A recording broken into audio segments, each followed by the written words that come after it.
Hello guys, तर मी simple अशी तयार होऊन चालले होते माझ्या फ्रेंडसोबत स्ट्रीट फूड एन्जॉय करायला खूप दिवसानंतर.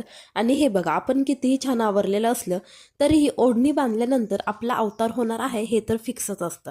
त्यानंतर तुम्ही बघू शकता, हा इव्हिनिंगचा टाईम आहे आणि बसच्या बाहेरचा व्ह्यू बघा किती भारी वाटतं, एकदम शांत. त्यानंतर नेहमीप्रमाणे आमचं फिक्स होत नव्हतं की काय खायचं.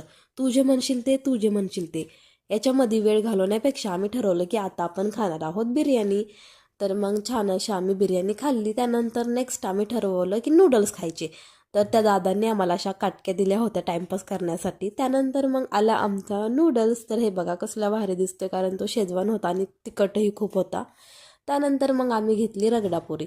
आणि बाहेर गेल्यानंतर जर मुलींनी पाणीपुरी खाल्ली नाही तर स्ट्रीट फूड अपूर्णच आहे. तरी पण आपला मेन फोकस तर फक्त शेवटी भेटणाऱ्या सुक्यापुरीवरती असतो. त्यानंतर मी माझ्या फ्रेंडला बाय बाय करून निघाले आणि ज्या बसमध्ये कधीच गर्दी नसती त्या बसमध्ये आज थांबायलाही जागा नाही आहे. त्यानंतर घरी पोहोचले. मम्मीने भाकऱ्या केल्या होत्या. मी मम्मीला बेसन पोळीचं बॅटर बनवून दिलं आणि मम्मीनी बघा बेसन पोळी केली आणि आमची बेसन पोळी पण न तव्याला चिटकता एकदम भारी उलटली. त्यानंतर मग मम्मीचं आणि माझं ताट वाढून घेतलं, पप्पांचं पण ताट रेडी केलं.